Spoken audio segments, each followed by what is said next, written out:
There will be no words used as derogatory or disrespectful during the meeting, and parties agreed to not to interrupt one another during their time slot. I, as a chair, reserve the right and the privilege to halt the meeting at any point. Also, the parties, if they feel uncomfortable, they have the same right. And they have the right to call it a 5-minute break if they feel to do so. So, without further ado, I will invite Mr. Mufassir Islam. Thank you.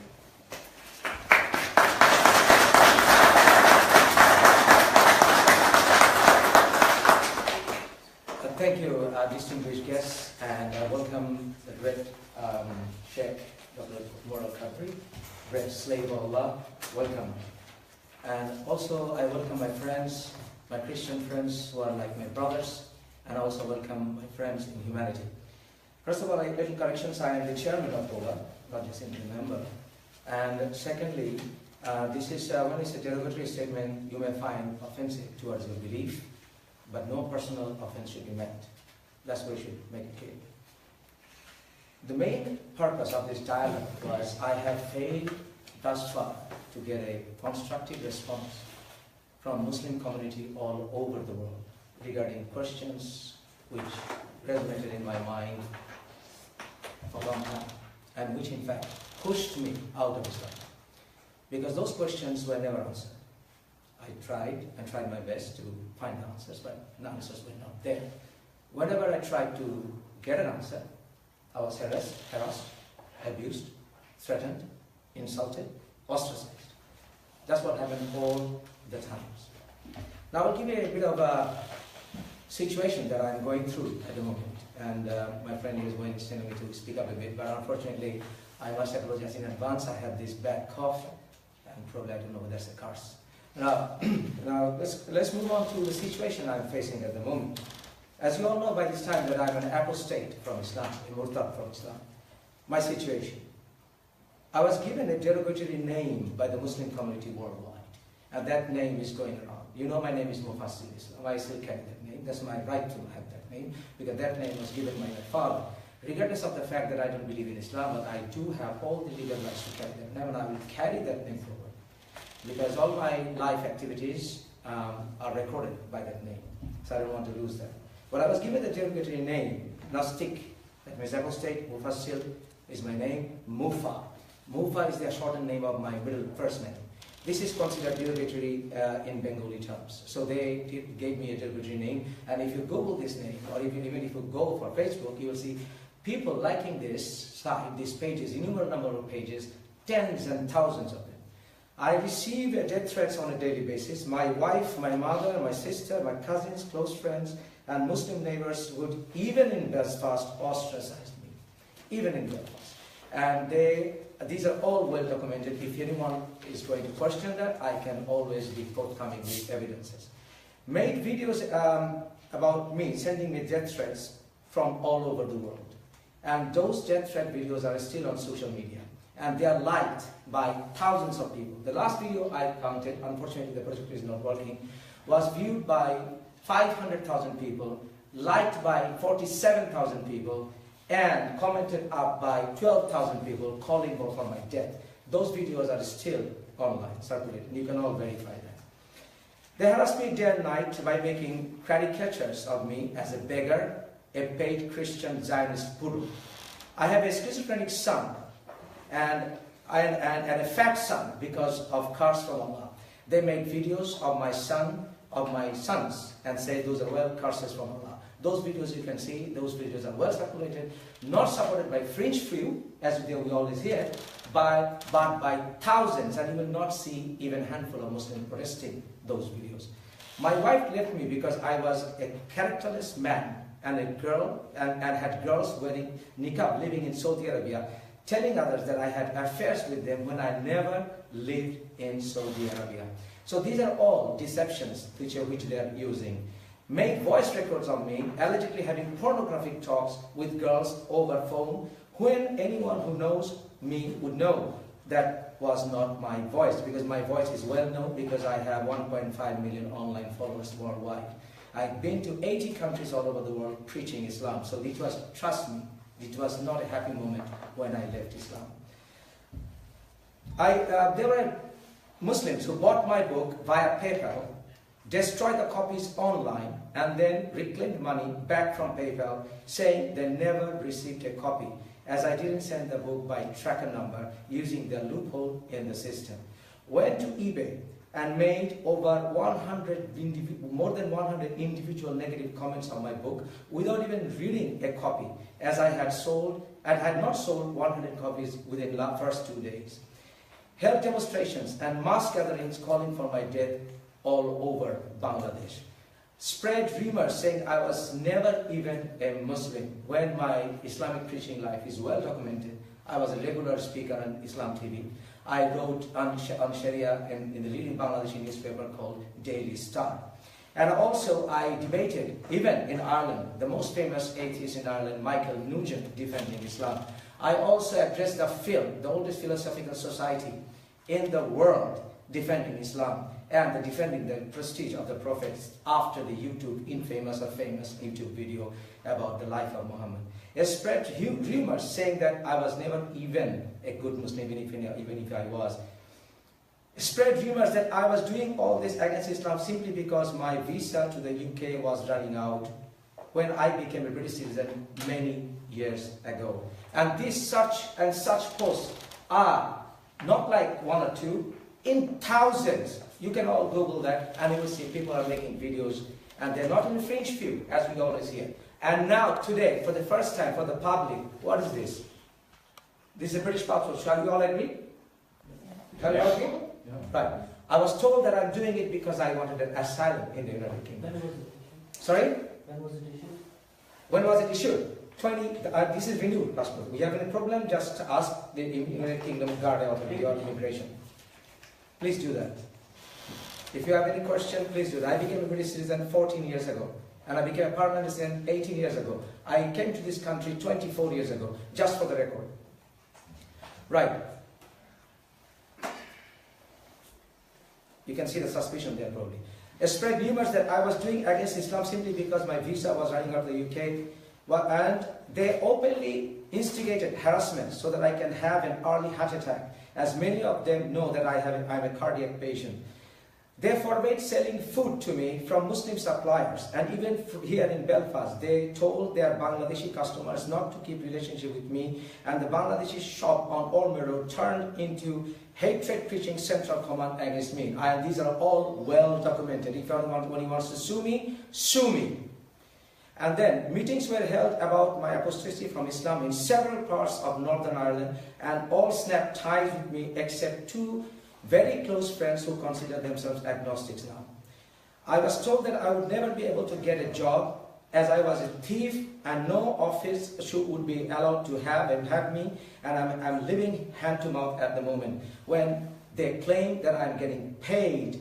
My Christian friends here, is there anyone who can tell me I'm being paid to say here, please speak now? My new girlfriend has now lost all her relatives for having contacts with me. I cannot even see my son, as simply as told him to grow up as a human being and not worry about religious identity now, as he is too young. I believe with all my heart that Islam is a destructive cult. It's a destructive death cult. And it has all the hallmarks of being a destructive cult, death cult. You can all Google or even read famous scholarly writings about destructive cult and death cult. Islam has all the hallmarks. It's a mousetrap. You can go in, you cannot go out. And also, even if you are born as a Muslim, then still you cannot get out. Because I was born in a Muslim country. I don't know how many of you are here born and brought up in a Muslim country. I was born and brought up in a Muslim country. I am a 50-year-old man. Half of my life was lived in the East, and half of my life I have lived in the West. I know the differences very well. Bangladesh is a country where 80% of the people believe in Sharia law, and 75% of the Muslims don't even speak Arabic. That's the good side of it, because they really don't know Islam. Because 75% when they don't even speak Arabic, I can assure you, from my years of experience of preaching Islam and having grassroots level connection in many countries with millions of followers worldwide, I can tell you, most of the Muslims don't even know a few things.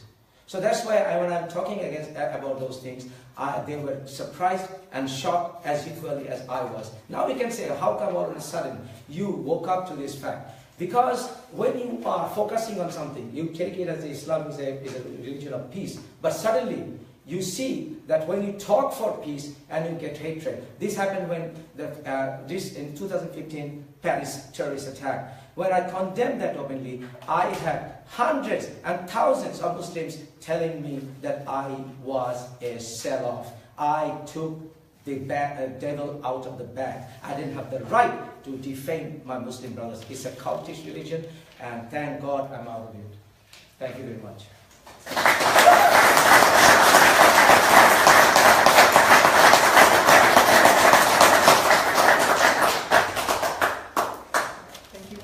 Thank you very much for timekeeping as well. So now Dr. Sheikh Omar Haqqari, and please leave the questions until the end of the session.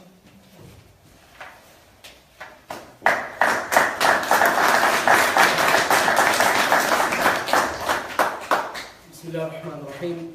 In the name of God, most compassionate, most merciful. Ladies and gentlemen, can I greet you first with the Islamic greeting of peace? If you know the reply, please do reply loudly, don't be shy. Assalamu alaikum. Peace be with you all. That's what I just said in Arabic. It is a pleasure for me to be here, all the way from Dublin. I am here in capacity as the chair of the Irish Muslim Peace and Integration Council. I came aware of Mufassal Islam a few months ago when I was informed by one of my friends who lives in Belfast about the concerns that Mufassal had. And I, at that time, told this friend that I'm willing to meet him and discuss with him and all the concerns he has to kind of have a dialogue with him about it. It so happens that due to my busy schedule, it never materialized. And a few weeks ago, I was once again reminded by this friend about Mufassal Islam, and I was reminded and told about a particular post on Facebook where he invited Muslims from Northern Ireland to engage with him. I accepted that invitation even though it wasn't addressed to me. I accepted it because I believe that the most important thing to do is when you have a division, when you have hatred, when you have an atmosphere where there is no positivity, there's only negativity, and there is anger, there are grievances. I believe that the best thing to do is to meet and have a dialogue and have a discussion. So we agreed that this will not be a debate, this is going to be a dialogue and a discussion. Can I first say that I, as a theologian, an Islamic theologian, strongly condemn the behavior and the attitude and the reaction of some of the Muslims that Mufassal Islam, has faced. I believe that those actions are not right, are not correct, and I said I condemn them. And I understand when he says that he has questions about Islam, he has concerns about Islam. And previously, as you've just said, that he was a Muslim preacher, and I think it's important to understand the difference between a preacher and between a scholar. Anyone can be a preacher. Anyone can preach about Islam. You don't need to have qualifications for that. You don't have to study, you don't have to have formal schooling for that. As long as you believe in something, you can start to preach it and propagate it. But to become a scholar of something, you have to formally get the qualifications, attain the degree, and to become an imam or a sheikh, at least it requires a person to study 7 years. It takes 7 years for a person to actually understand, and then even he, I believe, is not in a position to actually be in a position to give verdicts. It's another training that you receive as a mufti, as an assistant in the iftar, in the recent department. I believe that when he said that he had questions about Islam, and he was preaching to people that Islam is a religion of peace, but there were certain questions that bothered him and he did not get the answer. I believe strongly that he is not the only person who's gone through that phase. Many Muslim leaders have gone, many Muslim scholars, in fact, when you study, you go through a phase where you actually start questioning. The great thing about Islam is that it is a religion of rationality. Islam is a religion that, and when I talk about Islam, ladies and gentlemen, please, let it be clear. I'm not talking about the Islam of ISIS. I'm not talking about the Islam of Al-Qaeda, Boko Haram, Taliban. I'm talking about the Islam that is followed by the majority of the Muslim world. I'm not here to talk about, because the very interesting thing is that those people that believe Islam to be a violent religion, those people that believe Islam to be a problematic religion, that does not have any human rights, that actually condemns human rights, where there is no religious freedom, and where you as an apostate can be killed, most of these people actually have something in common with ISIS, I believe. And that is, they have the same understanding of Islam like ISIS, because ISIS believes that as apostates you must be killed. There must be a death penalty. But I will today, in my discussion, I'm going to prove from Islamic primary sources, which is the Quran, and which is the Sunnah, the Hadith, the prophetic actions. I'm going to try to prove today that in Islam there is the concept of religious freedom. Islam motivates Muslims to be not only those that adhere to religious freedom, but also propagates the concept of human rights and establish a society where there is pluralism. I strongly believe that, and I believe that many Muslims get this inspiration from the Quran and Sunnah. And let me also be clear that I also have been tarnished. I also have been the victim of abuse by people that either are supporters of ISIS, that would say to me that, you know, you are a traitor to Islam. But at the same time, I've also been, most of my experience of going through racism, discrimination, and Islamophobia is by those that believe Islam to be an evil religion, and therefore they have the right and justification to attack me verbally or physically, or attack other Muslims alike. And I think that also is the same kind of extremist mentality which we have to avoid. We are living in a society where not everyone shares not only the same skin, but also not the same ideology. What makes this society great that we live in, the West, is that here we can have a plural society where everybody is free to believe what they believe in, as long as they do not damage the harmony and the tranquility in the society. I myself have also debated with Michael Nugent. I myself have also been, as I said, a victim of the abuse.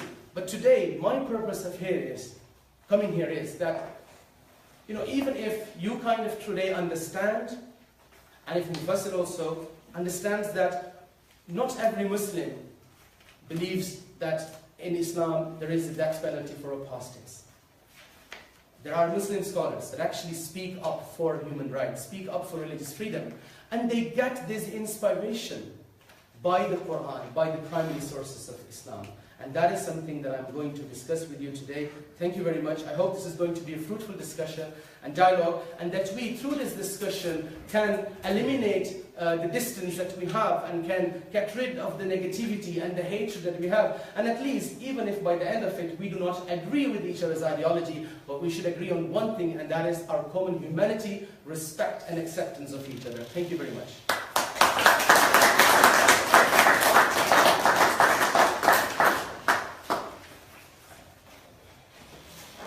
Thank you, Dr. Umar Al-Qadri. First of all, I really congratulate you. At least you made an endeavor to come here. There are 1.8 billion Muslims around the world, and Dr. Umar Al-Qadri is one of them. One of them. Something is wrong here. One. Of the 1.8 billion Muslims, I can go on citing you the names of the greatest scholars in the Islamic world, who will agree with me when I say apostates should not only, must be killed. And some of them will be a bit flexible. They will say you can leave Islam, but hey, you cannot criticize Islam. Because if you criticize Islam, in fact you're waging war against Allah. And some of them will say, okay, that apostate can be killed if he is under the Muslim governance. This is the way, this is the situation. I think Dr. Umar Al-Qadri will have to agree to that. Coming to a scholar, I might not have as many as academic degrees my dear brother may have here, but I must remind him the definition of a scholar by Islamic standards does not have to be by the academic degrees, because when it comes to Muhammad's time, they didn't have academic schools to teach Islam. And the famous Muslim scholar I think everybody would know the name is Maulana Maududi. He is the founding father of Jamaat Islami, the biggest Islamic political party in the world. He is the father of many Islamic scholars who have run Islamic education centers worldwide, whose brainchild is the Medina University, whose brainchild is many Islamic institutions funded by Saudi Arabia. He never had an academic degree to his credit. He is considered one of the greatest Islamic scholars in the Muslim world. I did, on the other hand, have a master's in law, which is Islamic law in the emphasis, and I was doing a PhD of the third year in Muslim law and blasphemy.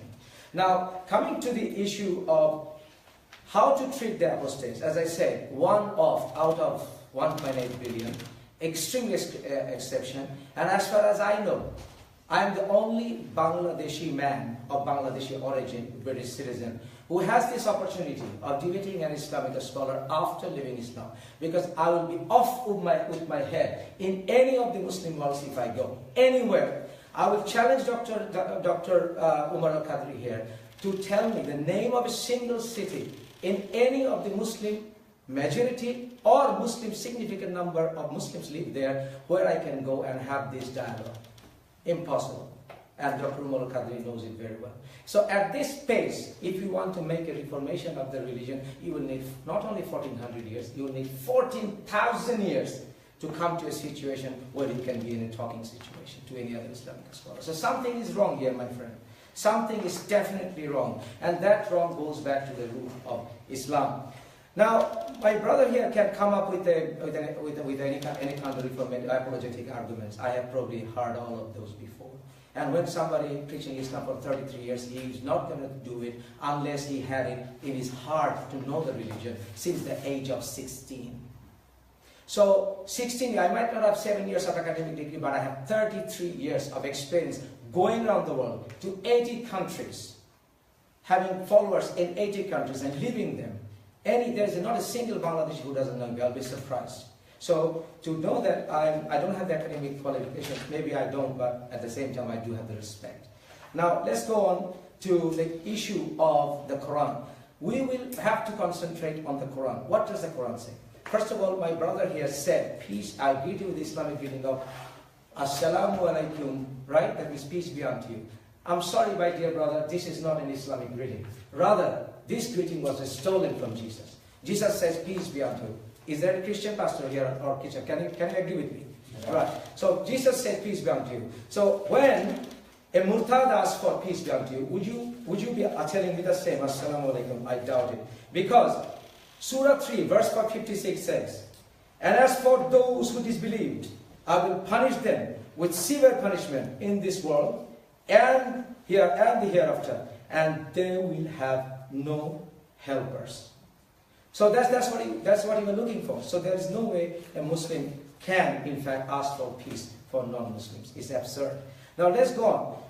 About the complete code of life. The surah should be the complete book. Let's not go for interpretations. And if you want to do for interpretations, you can go up to tabi'in. That's what it is. And he talked about Islamic State not being the Islam of Islamic State. I will be surprised if my brother here can cite an example which Islamic State had no basis in Islamic jurisprudence, especially in Quran and Hadith. I will be surprised. And I will be surprised if that cannot be exemplified unless we are engaging immense mental gymnastics to somehow find a different meaning. I will be extremely surprised.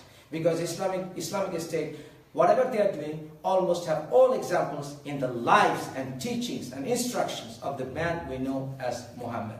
Now, being Quran the complete instructions book for manual for a Muslim, I will say the problem is with Islam, not with Muslims. The problem is with Islam. When you can say, you don't follow the book, then it's your problem. No. When 1.8 billion people, vast majority, not some, I didn't hear for some. My brother said some Muslims. No, I'm connected. Even every page of my channel has 100,000 plus followers. Every second I get an email. Every second I get a Viber message. So I can tell you, all of them are saying what I'm telling you. that they are harassed, they are abused, they are beaten up, they are blah, blah, blah, this goes on. Even in England, they're scared. So now, as far as the complete code of life, it goes.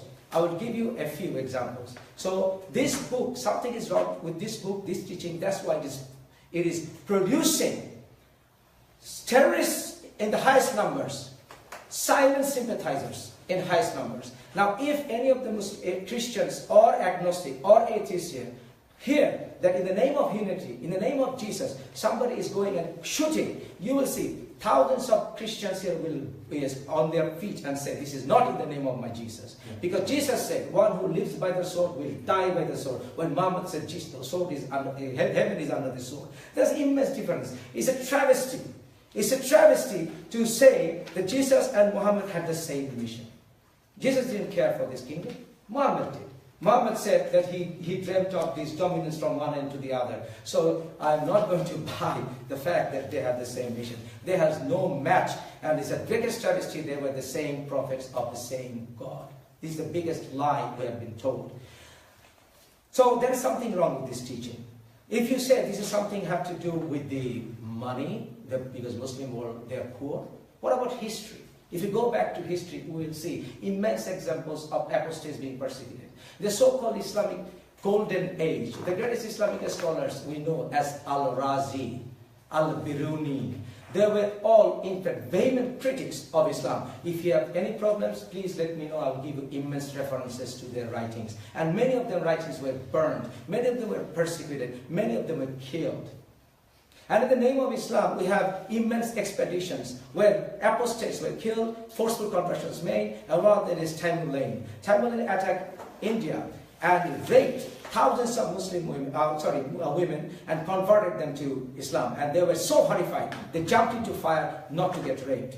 This is called Sati Daho. That's the origin of Sati Daho. Now about the punishment of Murtad. Soon after Muhammad's death, there was a war called the War of the Ridda War. And during the Ridda War, also known as the War of Apostasy, were a series of military campaigns launched by Caliph Abu Bakr against rebel Arabian tribes during 632 and 633, just after Muhammad's death.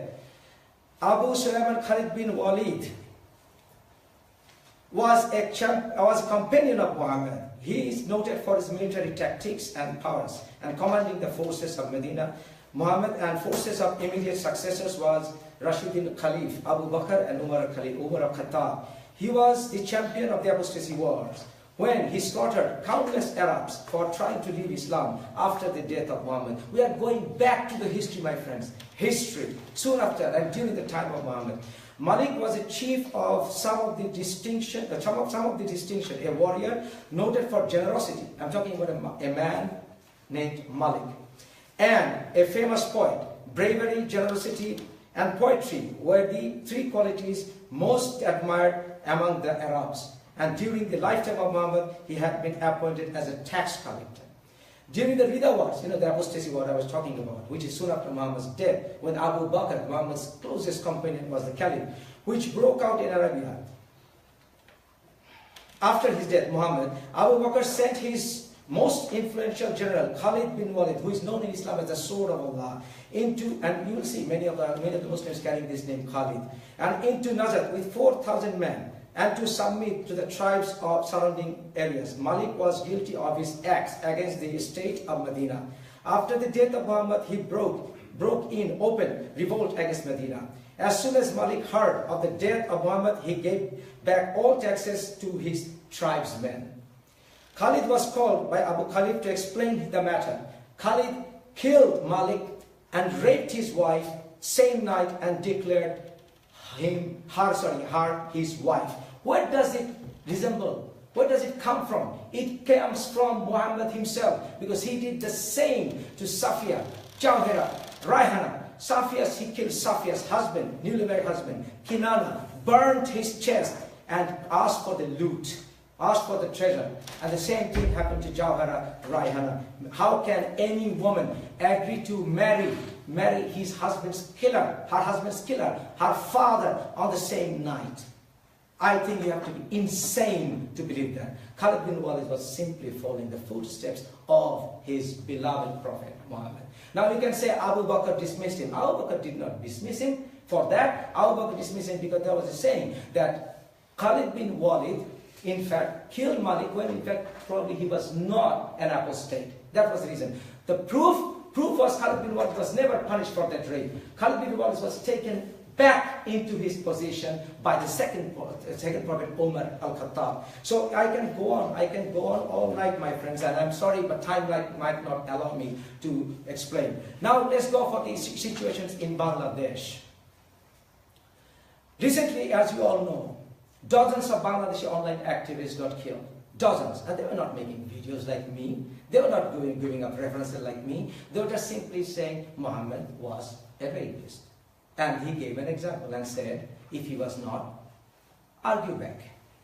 Dozens of them got killed. Dozens.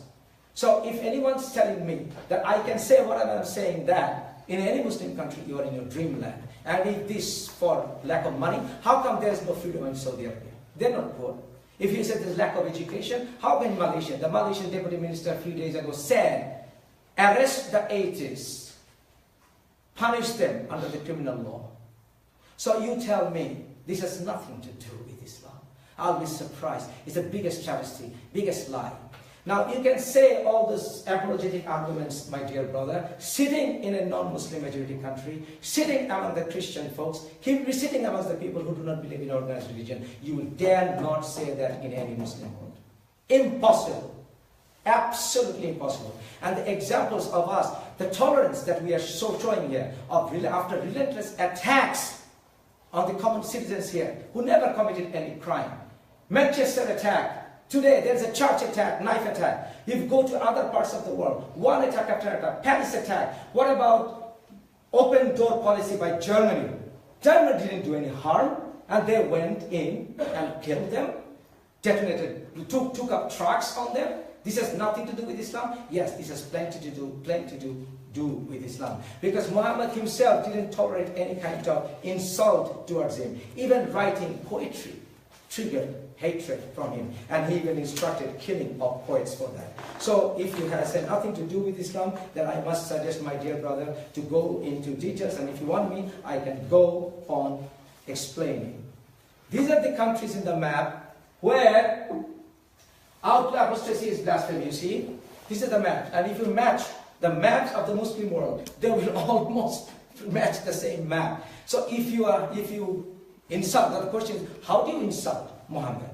How do you insult? You can go and criticize Jesus anywhere here. They will not be off with your head. But here they will. Now you can say insult. What constitutes insult? Muslims will go to war even for the honor of a strand of the beard of Prophet.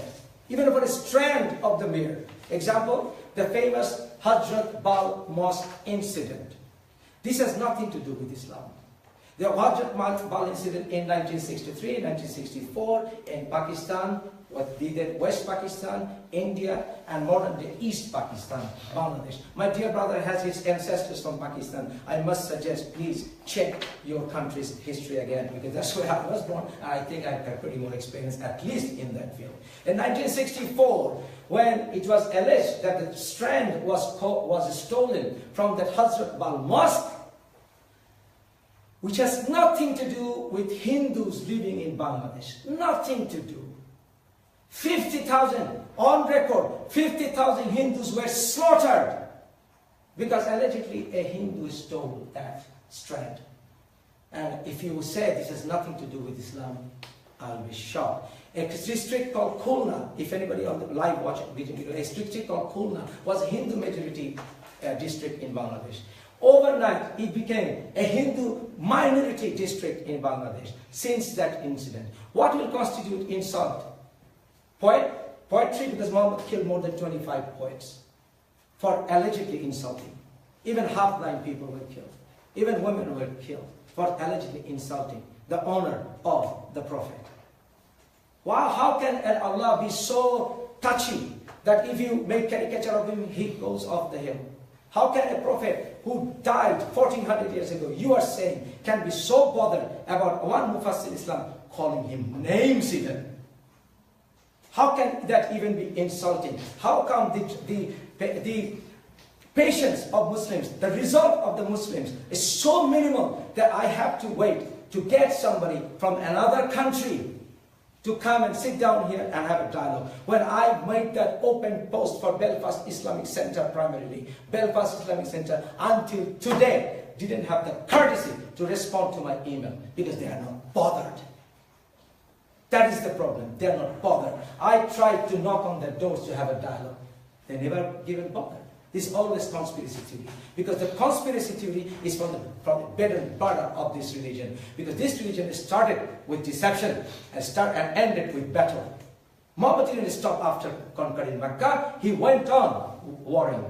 And the Quran is documented in such a way, the chronological order of the Quran is messed up in such a way, the timeline order, that ordinary readers will not be able to decipher the Quranic revelation timeline. Because there's no such thing, in fact, in real sense, this is Meccan Surah, this is Medinan Surah, because there are many Meccan Surah, which is Medinan verses, and many Medinan Surah, there's Meccan verses, my dear brother knows it very well.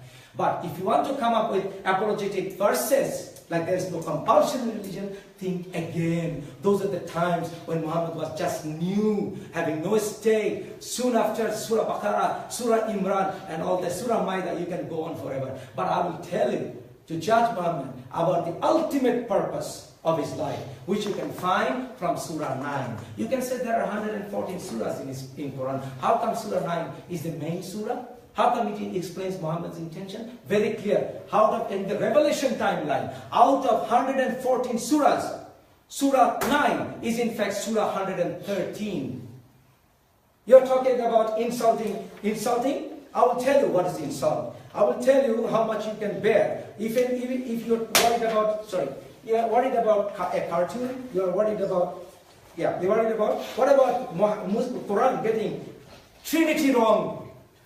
Quran got Trinity wrong, and the Christians here are still allowing you to recite that barbaric book here. It got the Trinity wrong. It is a disgusting understanding to say Jesus is the Son of Allah. When Christians do not have that understanding of Trinity, which your Quran is, that is insult. And an insult to say Jesus and Muhammad are of the same mission. How come they are still tolerating you and accepting your religion to be preached here? Thank you very much.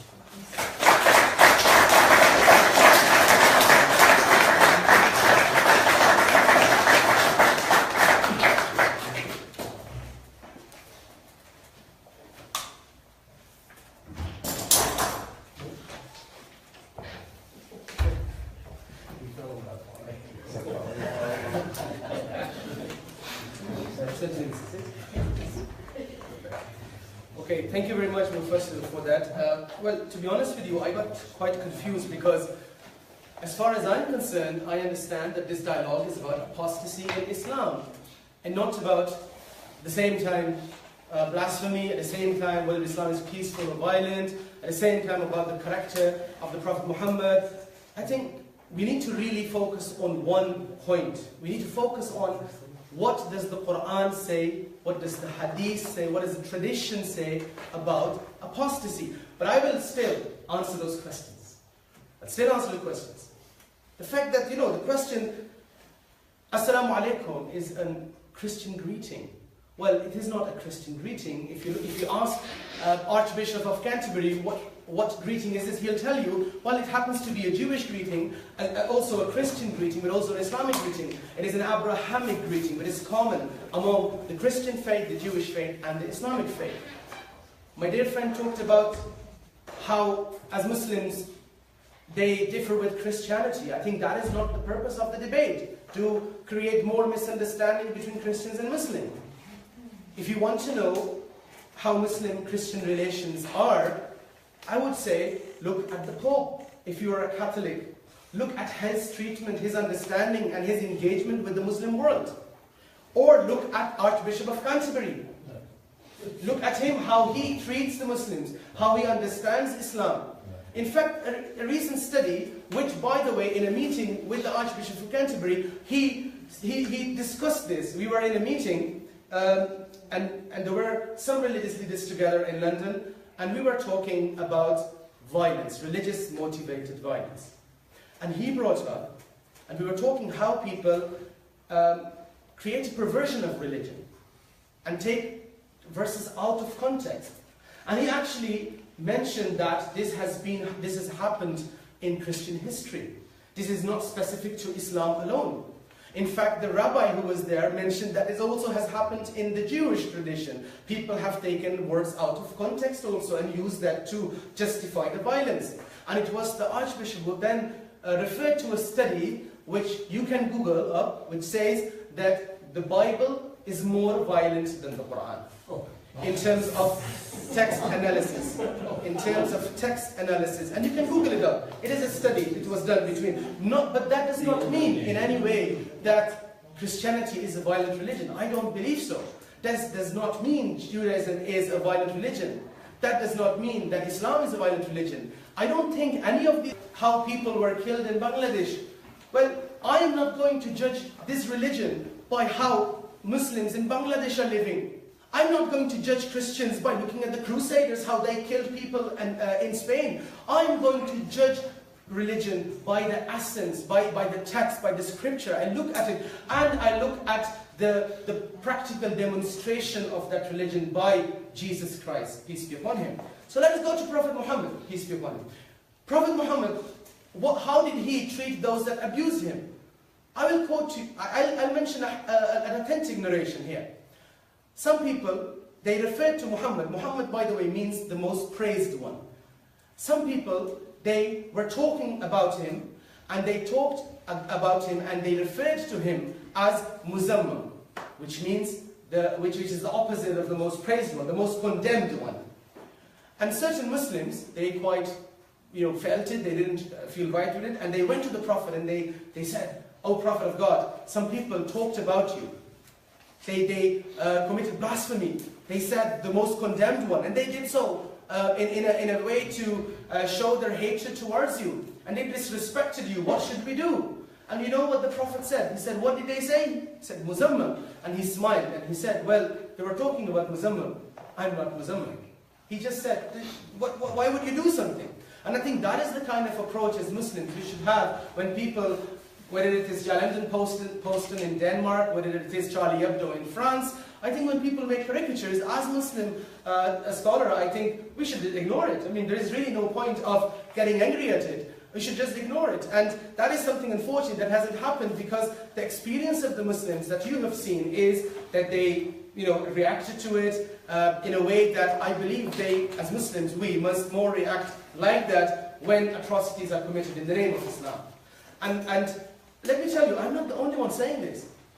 I'm not the only one that condemns a death penalty in any way, and that believes that there is no death penalty in Islam for apostates. I'm not the only one. Let this be known. That the most prestigious seat of learning in the Islamic world is the Al-Azhar University, where every year thousands and thousands of Muslim scholars are graduated from. That prestigious university and seat of learning for the past at least 1,000 years says very categorically that there is no death penalty for apostates in Islam. Simple as that.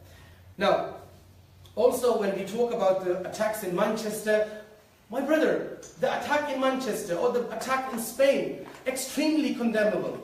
We are appalled at it. Muslims are appalled at it. But do you know, the same people that commit these atrocities are the people that kill far more, thousands and thousands of Muslims in Iraq, thousands and thousands of Muslims in Syria, and in other Muslim majority countries.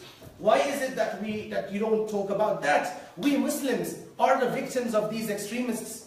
And instead of helping them, supporting them by claiming that that is what Islam is, you should be joining hands. You should be uniting with those that believe Islam does not believe in that death penalty. Islam stands for humanity. Islam stands for peace and unity. And that is the only way to make a difference. Also, in regards to radicalization, I have been to the States for 3 weeks with a number of academics, and we were there for a program. The whole program was supported by the State Department, and it was all about religious motivated violence. And we were, in fact, countering violent extremism. It was about countering violent extremism. And we all engaged, and we all we're meeting academics, government agencies, etc., to find out this extremism that there is, what is causing it, which, and we came to the conclusion, this is the various different studies by various different universities, that the radicalization that you see, most of it is not religious motivated. Most of it, there are other factors that contribute to it. Political, social, economical, and of course, religious motivated violence, we call that because religion does play a role, but that role is very small compared to the other motives. But at the same time, I think it is important that we combat that. It is important to counter that religious motivated violence. That religious motivated violence is due to the perversion of the faith, due to the misunderstanding of the faith. And that is a great battle within Islam that we as Muslims at the moment are actually fighting. We are fighting a war against these extremists that are perverting our faith. Right. Where there is perversion of faith. We are doing that academically. We are doing that intellectually. There are hundreds and hundreds of books written against ISIS. And there are fatwas, Islamic verdicts being issued against these extremists. And I think it is important that we do not look at just the sensational media when we want to know what Muslims are doing about it, but actually take the effort to engage with Muslims, sit down with Muslims. You have got an Islamic center in Belfast here. I'm sure if you go and you'd like to meet with them, they would be happy to welcome you in the Islamic center. Okay, they may not have accepted the invitation of Mufassir, but I can understand their perspective because I've looked at some of the videos of Mufassir and I've been quite shocked and I had to review my position of coming here or not. I've seen him, for example, spitting on the Quran. I've seen him using, French, when he talks about religion, he talks about these people, and I think it's important that when we criticize, criticism is not an issue, but we need to do that in a respectful way, and if people find that offensive, and because of that they do not accept invitations, you can't really blame them, can you? But I'd be happy to facilitate a meeting between the brothers of Northern Ireland in here. And before I continue, can I ask Brother Tariq to please give me my Quran, the red Quran please, Jazakumullah khair. Because I'm going to talk now about apostasy in Islam. That's what we're here about. We're not here to talk about peace, whether Islam is violent or not, blasphemy. We can do so. I'm willing to travel again to talk about that particular thing. But now we are talking about blasphemy in Islam. Ladies and gentlemen, Muslims understand their religion from this book. This is the primary source.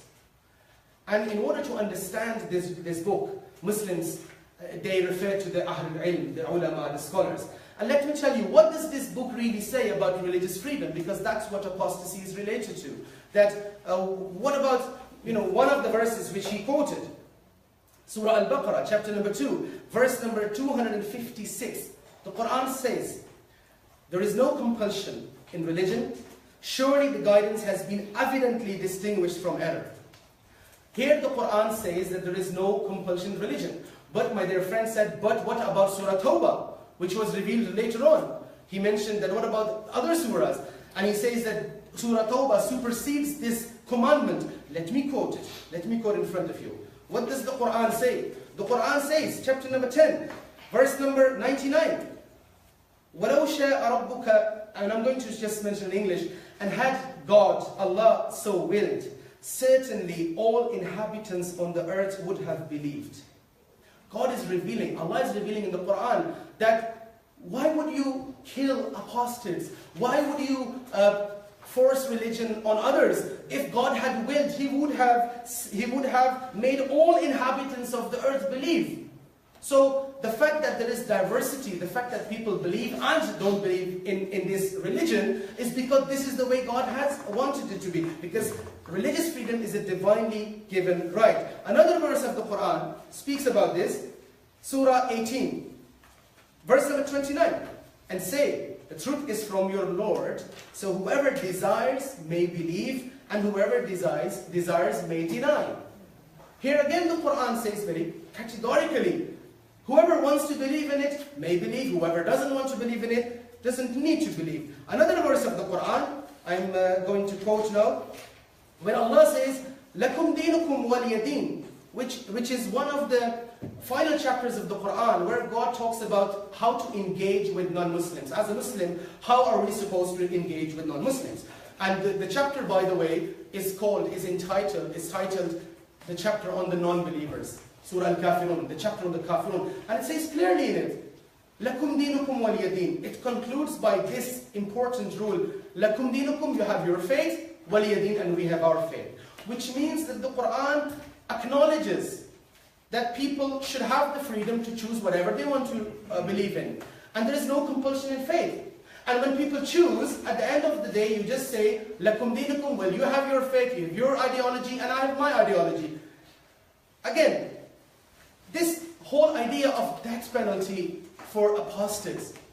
You pick up the Quran, from Al-Ham to Wan-Nas, from the first chapter, all the way up to the last chapter, the final chapter. There is not a single verse in the Quran where it states that those that reject Islam, become apostates, after having believed in it, they must be killed. In fact, interestingly, a notable critic of Islam, Sam Harris, he also admits that, interestingly, the penalty for apostasy isn't mentioned in the Quran. So when we talk about the primary source of Islamic teachings, apostasy, the death penalty to it, it is not mentioned in the Quran. However, then the question comes, why is it that then, in the history, we do find people having been killed because apparently they were becoming apostates. Apparently they became rejectors of Islam. The reality is, and I'm going to mention that later on when I discuss the hadith, I'm going to talk about hadith, which is during the Prophet's time, what happened. See, I'm now just talking because I want, rather than talking and mixing things up and making it confusing, I just want to talk now about what does the Quran say. And the next part I'm going to talk about what happened in the time of the Prophet Muhammad and his companions. How did they, for example, deal with people that did not believe in, or they believed in Islam and later on they became apostates. I'm going to give all those details, and it is important for us to understand that in the Quran there is no death penalty for those that wish to leave Islam if they want. And indeed, people have been killed, as I've said. But the reason was not because they became apostates. If you look deeply into it and you understand why certain people have been killed, it was not because they became apostates. It was another reason. And whatever that reason was, I'm going to give you certain examples of the Prophet's life where he did not at all punish people that left Islam. And there was no punishment after his life when he passed away given by those that became rulers. And I'm going to give those examples later on. Thank you very much.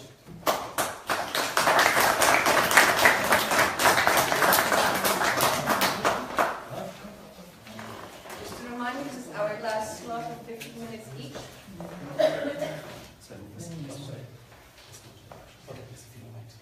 So we have a 5-minute break.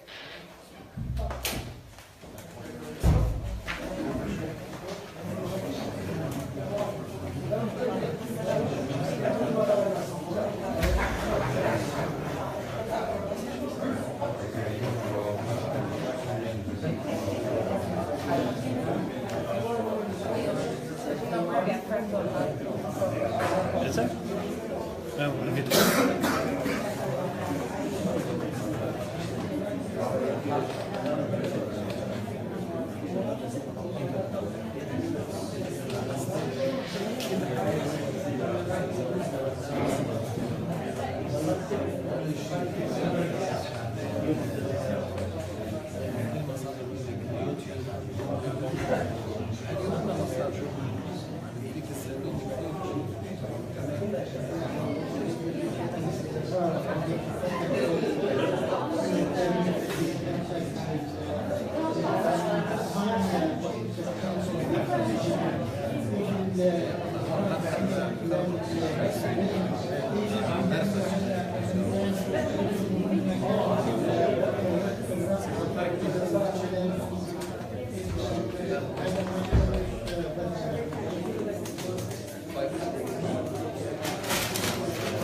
Oh,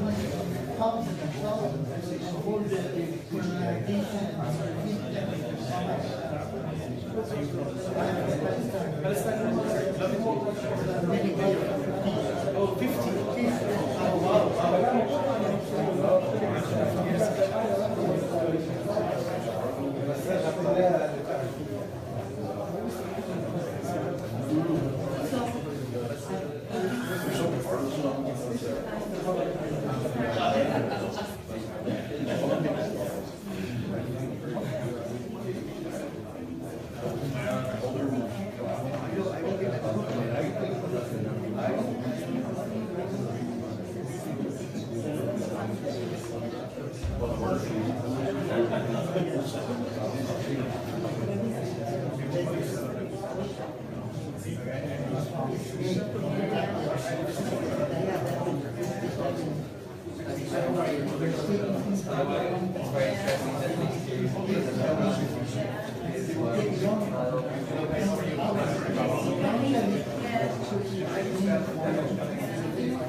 Oh,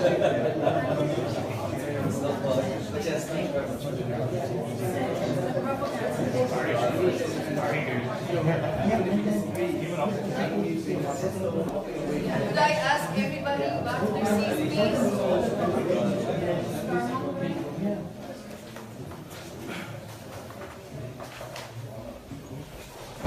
It's okay? Make sure. Can't hear you.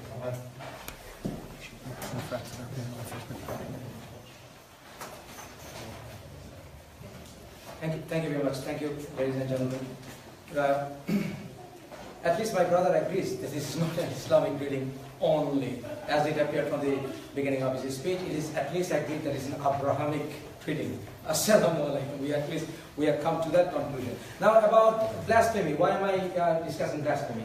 Because he mentioned Al-Azhar University. I knew that he would come up with Al-Azhar University. Al-Azhar University, in fact, referring to the apostates that make you leave Islam.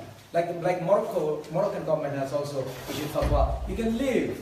But what you cannot do, you cannot go on and criticize it later on. That means if you do criticize, that's another whole new ball game. And I will come to that, I will explain to you in shortly how it is that. So, now I knew, and before he even said, I think you remember I said he will quote Surah 3, he will quote Surah 2, which he did.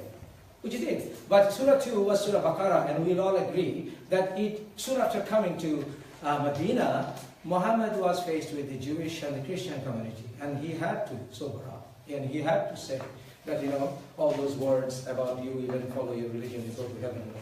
And yet there is no compulsion to religion. He mentioned, as a record of the video should show, this is one of the last surahs. Lakum dinukum waliyadin. I believe you heard of that, didn't you? Yeah. You heard of that. That lakum dinukum waliyadin. Give me a second, I will find my paper where I'll show you something. That was something very nice. Here. You can read all that? No. Okay, it's the chronological order of the Quran. Yeah? One of the last surahs of Surah Kafirun. I think you heard that. If you didn't hear that, rewind the video. Alright. Surah Kafirun. Okay. It is 109 of the 114 surahs. And my dear brother here said very swift, what? He said one of the last surahs. Is that correct? Lakum dinikum walikin? Yeah. But no. I think being an Islamic scholar, he shouldn't have got that wrong. Overwhelming majority, mark my note, overwhelming majority of the Islamic scholars agree. According to Revelation timeline order, it is surah number 18, 1-8. Surah number 18, Revelation time, Meccan. So this is not one of the last surahs. So that's wrong. So we are going back to Surah 9, which is Surah 112 of, 113. So that is very clear, 113, so which is not abrogated so far. So 113 is the last surah which is in the Revelation timeline, and Surah 9 in the traditional order of the Quran. So this is Ayyuhal Kafirun, I beg your pardon, Lakum dinikum waliyadin. That's what he was mentioning to. Now let's go to the other issue that he raised. He didn't address yet Islamic State. I have to mention all that because I have the right to criticize. That's what I'm standing for here. Not only living, but also criticizing and going against it. And if I go against it, that is part of my life as an apostate from Islam. What is the discussion today? Is life of an apostate in Islam. I have the right to live. I have the right to wage war against it with my mouth. That's what I'm going to do. Because as this country believes in freedom of speech, and if I have to defeat an evil ideology, I will do it with my mouth. That's what I'm going to do. I'm not going to brand this sword. And about the war, he said primarily it's not a war of apostasy. That's what he said, which is wrong. The name of the surah is Ridda. Come on, war of apostasy, battle of apostasy, whatever you want to call it. So this is not going to wash away that easily, my dear sir.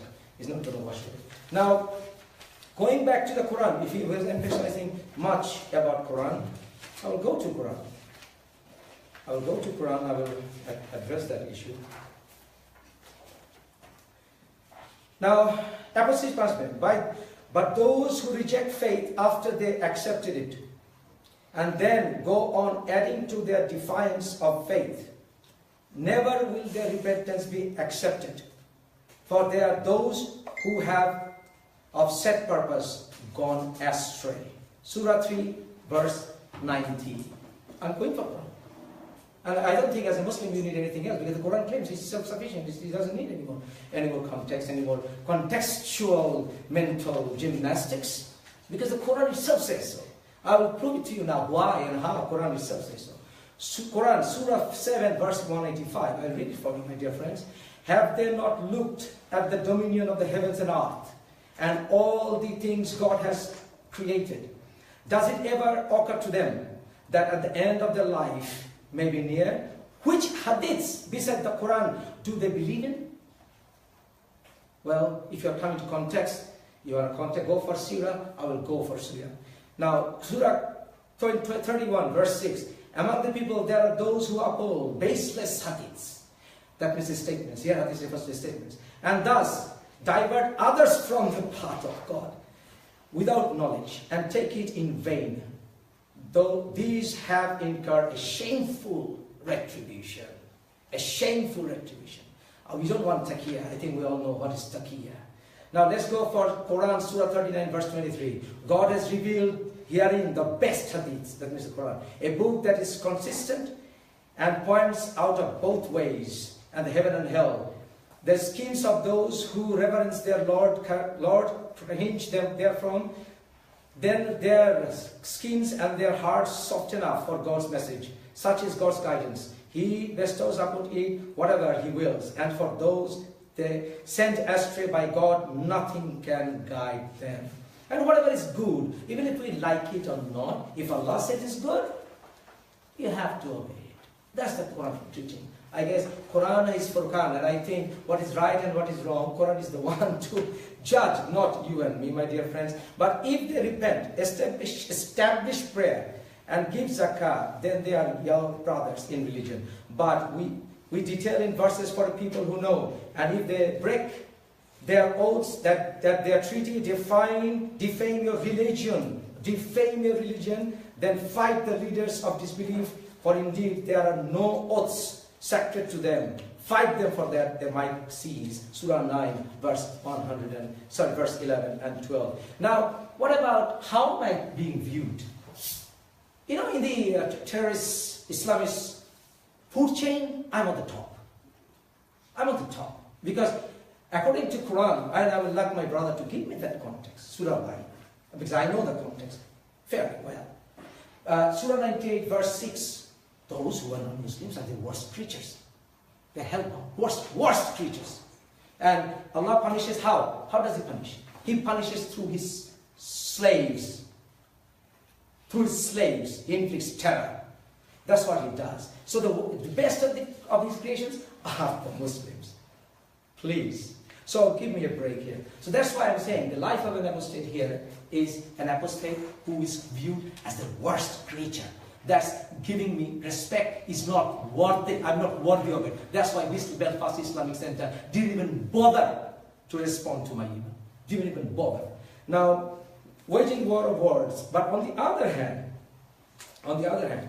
And it may be better that you dislike a thing which is good for you, and that you like a thing which is bad for you. Allah knows, but you do not know. Surah Baqarah, Surah Baqarah, verse 216. So my dear brother, he is a good human soul. He's good human soul because you are following humanity without even him understanding it. He's not following the Quran. But if he does follow the Quran, then I will say he's copycatting.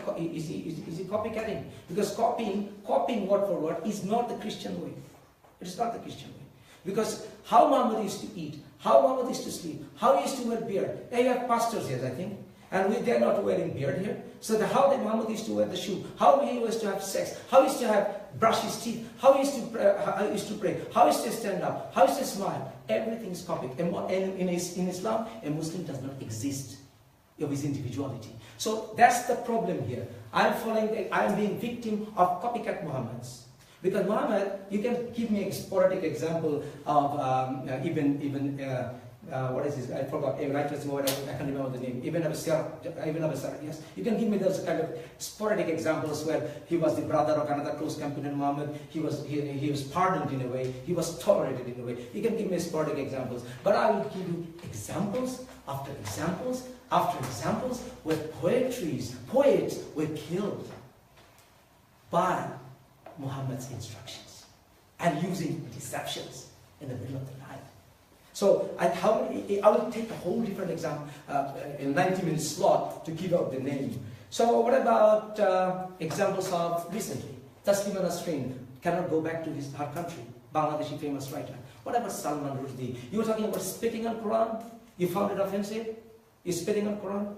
But now, if you've seen the whole video, I don't think my dear brother has seen the whole video. At the end of the video, I said very categorically, the spitting, I can spit. It's my property according to law. I think my brother has law degrees as far as I remember. I have law degrees as well. We both know it's my property. I can buy the book and throw it to the bin. It's my right. But I made a point saying that I can do it legally, but it doesn't serve any purpose. I think end of the video, he didn't watch it. He couldn't take it anymore. But that's what I said. I can do it, but I don't do it because I don't find a reason to. I rather keep a copy of the Quran, copy of the Bible, copy of the Torah in my shelves, Shakespeare, Richard Dawkins and everything. So that doesn't really serve a purpose. But what about you did? I want to see you condemn here the Salman Rushdie affair. That man wrote a book. He didn't spit on Quran. He is on the run for his life. How many writers are we going to say that who got killed for writing? So this doesn't really wash the arguments my dear brother is going to give you here. So Quran is self-sufficient, and about the hadiths, if you follow the hadiths, you will get things will get even worse. Muhammad was never a tolerant man. He as I said, in Islam, Muslim individuality does not exist. You cannot think, you cannot question Surah 21 verse 23. Please, you cannot question. So you cannot question Allah. You can say, how can I question Allah? You can question Allah by questioning yourself. What Allah is saying, ad verbatim, words of God. The Quran is an ad verbatim word of God. You said every word, you have to believe in every word. Bible readers here, you know why they are not violent anymore? If they were in the past? Because they have been taught rightly that rely on Jesus. You know what Jesus said? One, I tell you, love thy enemy, and one who persecutes you, pray for them. Give me a similar verse from the words of Muhammad. That's all I want. Give me one word of mouth from Muhammad when he said, love the enemy and pray for those who persecute you. I challenge my dear brother. So you cannot really compare. You cannot really compare. You cannot get away saying that, my dear brother. You cannot. Now, as far as the examples of persecution and laws, all the laws of the Muslim majority countries, you are talking about a few examples of Al-Azhar University. I told you what the problem is, Al-Azhar University. I will give you examples of Muslim nations. Saudi Arabia, I told you. Go there. Bangladesh, I showed you the map. All of them got it wrong. About apostasy. All of them got it wrong. My dear brother got it right. He should get a Nobel Prize for peace. That's all I can tell you. Because I didn't get it right for 33 years. I failed because Islamic jurisprudence doesn't withstand the arguments that I'm giving here. Go on, prove me wrong. That's all I want. So I wanted to see an example here again, challenging again with the end of this talk, that Islamic State, one thing that it did, has no basis, singular no basis in Islam. Thank you very much.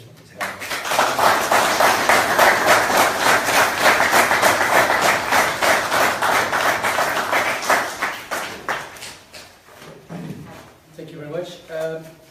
My brother talked about Islamic State and said that, tell me about Islamic State. Well, Islamic State, there's nothing Islamic about it. Muslims refer to it as Daesh. Daesh means those that trample upon the tradition, those that trample upon the teachings of Islam. As Muslims, we do not call them ISIS, we call them Daesh. So therefore, it's important to note that Daesh has been refuted, has been on numerous occasions, we as Muslims have distanced ourselves from Daesh. In regards to the Prophet's examples, let me give you a few examples. You know, the Prophet praying. The Prophet, and that is the tradition of the Prophet that I just followed, to give another person when he's thirsty a drink. And it's a tradition that to say thank you as well from Thank you very much. Great. And that's the great thing, that we have traditions, we have examples in our traditions, in our customs, in our ideologies that are commendable, that are positive. Why don't we focus on those? Prophet Muhammad, as I said, he was, when he propagated Islam, he faced a lot of persecution. In fact, the persecution went to this extent that many of his early followers had to migrate to the city of, to the region called Abyssinia. And they were given refuge by a Christian king, Negus. And the Prophet Muhammad, when he sent these people to Abyssinia, he said, go to that place that is Ardu Sidqin wa huwa Adn. This is the place of the truth. It was a country ruled by a Christian ruler, and the Prophet Muhammad referred to it the Ardu Sidqin, the land of the truth. So the Prophet Muhammad's companions were persecuted, but before that, he himself, he went to Taif, and he was physically assaulted. And after this physical assault, our hadith tells us, the books tell us that he quotes that he was asked by the angel to condemn the people that had abused him and to send God's wrath to them. In return, the Prophet Muhammad said, no, inni bu'istu li'utammima makarim al-akhlaq. God has sent me to show a good example. God has sent me as a mercy. So therefore, I will not ask you, O angel, to condemn them. I will not ask you to send God's wrath. In fact, I pray for them. And I pray that if they don't listen to me, that's fine. But some of their generations, future children, will listen to it. Quran clearly, which is the example that the Prophet follows, says, and teach people. Tell people about the way of your Lord with wisdom and with with a kind word, with a word of kindness, compassion. The Prophet Muhammad, one of his titles is Rahmatul lil Alameen. As Muslims, we look up to him. We believe that he is in fact Rahmatul lil Alameen, which means the mercy to all, mercy to everyone. In his life, we find the example when he took over Mecca. The conquest of Mecca, Fath al-Makkah, is an extreme great example of the tolerance and acceptance of the Prophet Muhammad, that he returned to Mecca after having faced persecution with an army of thousands, and he said, and the people in Mecca expected him to kill everyone, but in fact he said, Al-Yawm Yawm Rahmah, today's day is the day of mercy for all. My friend says, what about the Quran? The Quran cannot be understood. Quran should be understood without context. I strongly disagree. I strongly disagree. No scripture, let alone the Quran, no scripture should be understood without context. The Quran, specifically, categorically, there is a whole science dedicated to this subject. How to understand the Quran. How to understand the verse of the Quran. This science is known as Usul Tafsir, the principles of exegesis. How do you understand the Quran? And one of the basic principles of the Quran is that you do not follow it literally. The Prophet, peace be upon him, he has commanded the people not to follow it literally, but to understand it. And the Quran, as my friend said, was not revealed at once, but it was revealed gradually. And the need for that was because of the context. How do we understand the Quran? The Muslims, when we look at the Quran, we look at, does this particular verse contradict another verse? What about the prophetic statements in regards to that? All these things are taken into consideration before we come to a conclusion. We cannot just simply pick and choose. The hadith are the prophetic traditions of the Prophet Muhammad. We find, for example, that a person, there's an authentic hadith in Bukhari, a Bedouin, he embraced Islam, but later he cancelled his pledge of allegiance, yet there was no punishment applied to him. We find another example of Ubaydullah bin Jash, who left Islam and a companion of the Prophet, and no punishment was applied on him. This is not a matter of taqiyya, by the way. Taqiyya is something that Muslims that are from the Shia background would believe and adhere to. I am a Sunni Muslim. There is no such thing as taqiyya. What I say is what I believe. In the hadith, we find certainly certain statements that are problematic.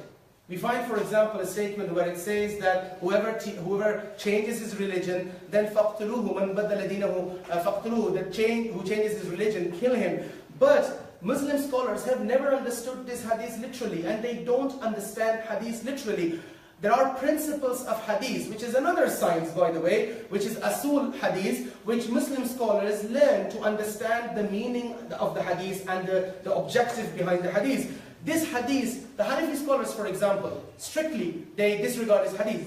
Even though it is mentioned in a book which is known as a very authentic book in terms of its narration, we simply reject it because it goes against, it is contrary to the basic fundamental divine right given in the Quran, which is religious freedom.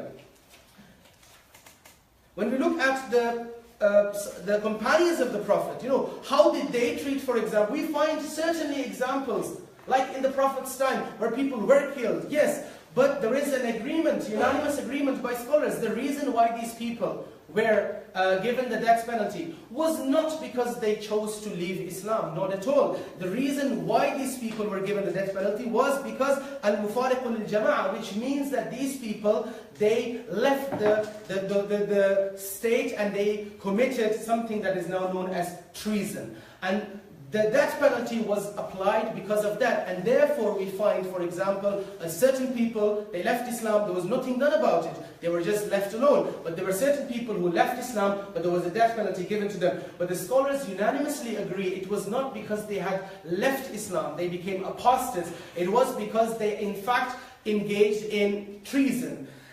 The examples from the hadith, we find Umar, one of the companions of the Prophet, under his rulership, there were a group of people, the Muslims, they went to southern Iran, and there they met people that had left Islam. They became Muslims initially, and then they left Islam. And Umar asked them, what did you do with them? This is an authentic hadith. In Imam Malik, one of the great scholars of hadith, narrates this. And they then told him, well, we approached them and we killed them. So, upon hearing this, the leader of the Muslims, Amir al-Mu'mineen, he then responds by raising his hands and saying, Allahumma inni lam ahdaru wa lam amru wa lam arda idha balaghni. He says, oh God, I wasn't present at that time. I did not command and I was not pleased when I heard this. So he distances himself from this act. And we find for example, various different scholars throughout the history of Islam that disagree. Imam As-Sawri, which is a hadith scholar, he, for example, says that an apostate should be re-invited to Islam, but should never be condemned to death. Imam Shamsuddin As-Sarakhsi, who is a Hanafi scholar, prominent Hanafi jurist, and author of a book, Al-Mabsut, one of the textbooks of Hanafi jurisprudence, he says that renunciation of the faith and conversion to disbelief is admittedly the greatest of offenses, yet it is a matter between man and his creator, and its punishment is postponed to the day of judgment, which means that it's up to God to decide what to do with him. My friend was giving various verses of the Quran. Not a single verse did he come up where it states, as Muslims you have to kill him, the person deserves to be killed by people. No. All these verses are merely saying that there is punishment in the hereafter. And that is exactly what Imam Sarakhsi says. Another Imam Ibn Hammam al-Hanafi says, who is an eminent scholar, he says there is no punishment for the act of apostasy, for its punishment is greater than that with God. Ladies and gentlemen, can I just be reminded how many minutes I have left? Sylvia? 3. I'm going to give you another example. Imam Abdul Razzaq, one of the great scholars of hadith. Again, says that people that leave Islam should not be punished at all. This is you can say the various different scholars throughout history have had this position. This is not myself who, according to you, should deserve the Peace Prize. No, all these people, the majority of the Muslim scholarship throughout history has understood Islam to be a religion where there is no compulsion, people are free to choose. And therefore, Muslims have ruled, ladies and gentlemen, they have ruled India, the modern day India, Pakistan, for 5-6 centuries. 5 to 6 centuries, and Bangladesh was part of that. They've ruled those lands, but yet, despite having ruled those lands for 6 centuries, Hinduism is still there. Hindus are still there. If Islam was a religion of violence, and if Islam said everybody has to be killed, Hinduism would not survive. Similarly, there are Christians, Jews, Yazidis living in peace for many, many centuries in Syria, in Morocco. If Islam was, in fact, in Iran, I visited Tehran and I met a parliamentarian, a Jewish parliamentarian in Tehran. If Islam was really a religion where apostates have to be killed, people, there is no religious freedom at all, surely these people, these communities would not have survived. Yes, under ISIS rule, there have been killed, they have been persecuted. But do you know, the Muslim scholars came together in Morocco 2 years ago because of ISIS, and they came together, more than 300 most influential scholars, and they came together and they issued a declaration known as the Declaration, Marrakesh Declaration. You can Google it up. And in this declaration, they condemned in the strongest words this persecution, and they said, we need to find out how can we stop people from perversion of faith. At the same time, there are certain countries, I'm not going to mention which countries, I think everybody knows them, that have a death penalty on those that are apostates. Believe me, Muslim scholars, like a great prominent scholar called Sheikh Abdullah bin Bayya, has been, and many others, have been promoting, have been propagating for an Islam that is really reflecting the essence of this religion by saying these penalties are all political. They have no religious, theological background, and therefore we do not believe that they should be killed. So I think it is important to understand, ladies and gentlemen, that Muslims do not agree that all apostates should be killed.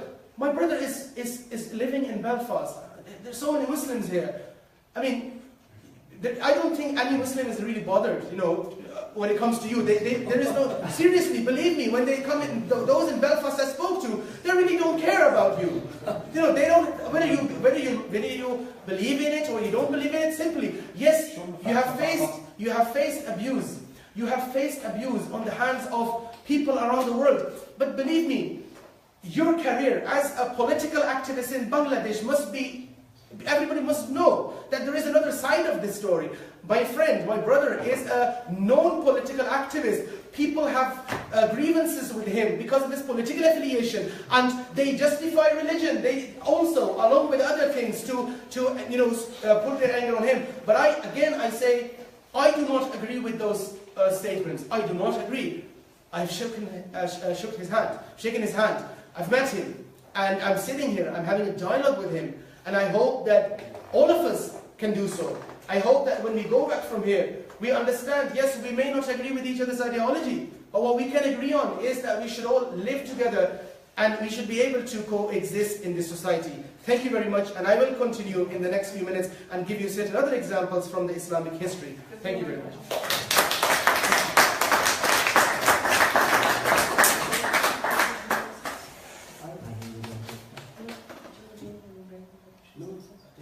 Okay, so both our speakers welcome questions from the audience.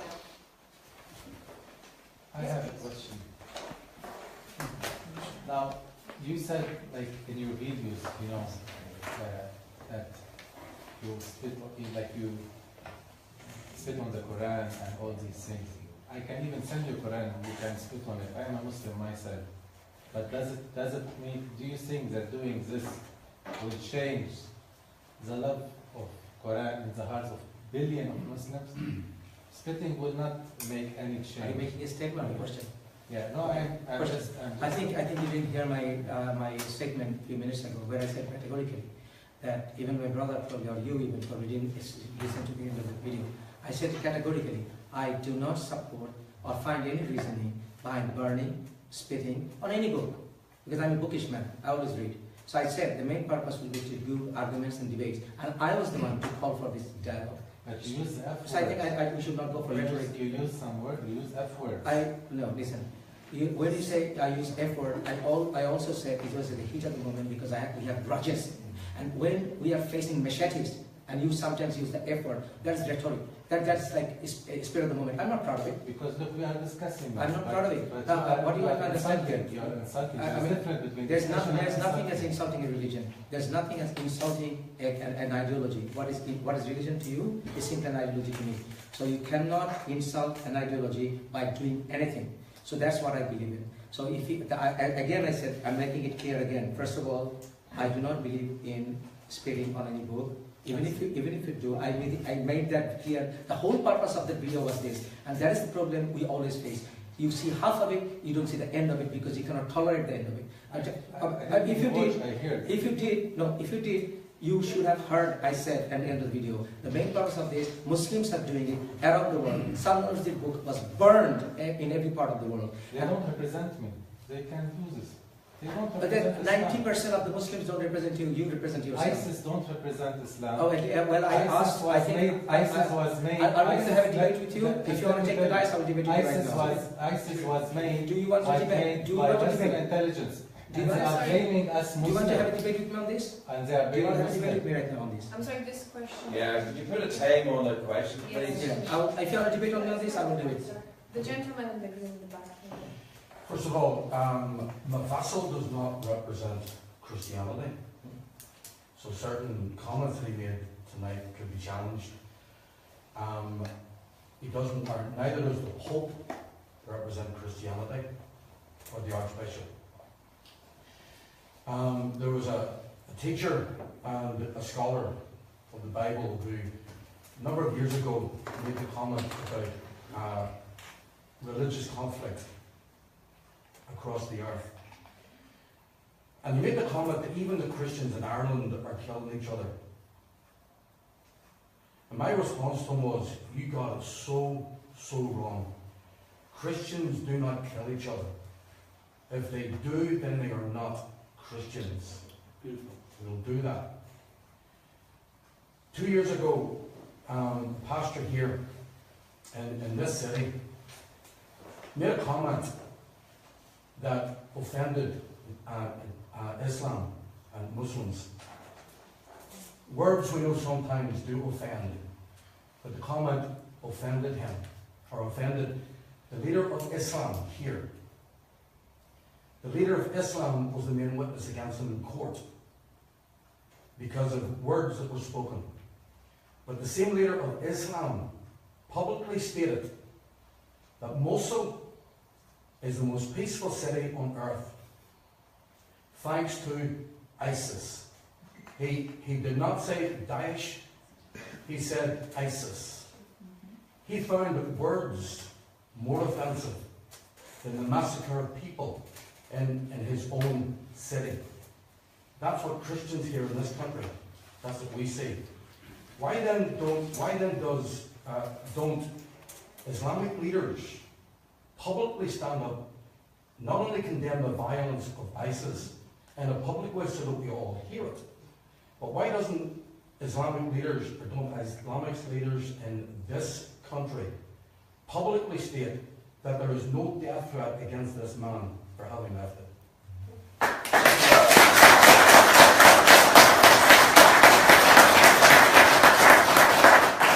Thank you very much.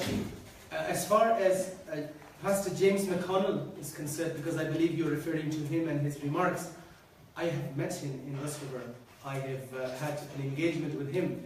I think what you forgot to mention, sir, is that while there was a witness against him who was a Muslim leader, there was at the same time a Muslim leader who came all the way from London to defend him, and his name is Muhammad Hussein.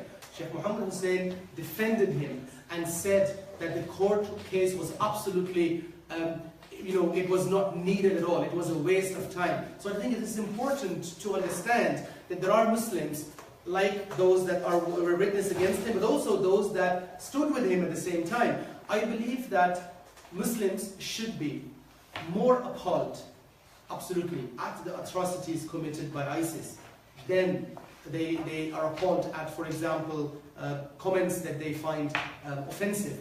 I am with you on that. I agree with you. And that is one of the things that Muslim leaders, many of us, are telling our people, are educating our people. When it comes to Daesh, ISIS, many Muslims have actually spoken against them. Many Muslim leaders have written, refuted them. There is a fatwa by one of my prominent teachers, Fatwa Against Terrorism. It's called Fatwa Against Terrorism, about 700 pages long book, where he has condemned this ideology, condemned militant Islamist extremism. And another Sheikh Yaqoubi, has also written a book, Fatwa Against ISIS. I think it is important to understand that many Muslims, unfortunately, they don't get the same media attention because they don't create sensation than those that are extremists get. And I think it is important for the media to give proportionate media attention when it comes to reporting extremism and religious motivated violence. Lastly, in terms of this particular Imam, I'm not aware of this Imam, I don't know him, but I would say one thing, that I would ask Northern Ireland Muslim leaders to categorically state that they do not want Mufassal Islam to be killed, because they believe that Mufassal has his right to believe in whatever he wants to believe. I'll do my best, and I am sure. And preach against. And you can preach against any religion, against Christianity, against Judaism, but there is a difference between inciting hatred. There's a difference between criticizing and inciting. It's a very thin line, but it has to be. The difference has to be made. So because I don't think that Christians will appreciate. Sorry, sir. I don't think Christians will appreciate, and many Christian leaders will appreciate, if you pick up the Bible and you spit on it, and you do a YouTube video, and ultimately at the end you say, it doesn't matter what I do with it because I've bought it. I do not think that you'd have Christian leaders then to say, any Christian will not get offended if I talk about Jesus, will you? No.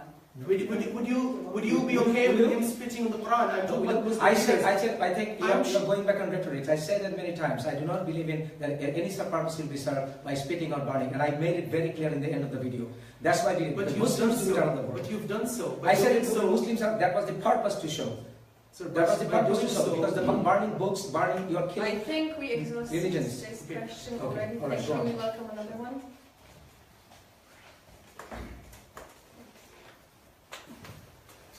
Could I, I'll just preface it by saying I'm neither a Christian or a Muslim, but the one thing that I believe in before all else is the right of free speech of anybody. Yes. Now, you have quite eloquently said that you support that, but what you did say was, as long as it doesn't cause disharmony. Sometimes you have to speak out. Sometimes you have to not worry about causing disharmony. Otherwise, wrongs don't get righted.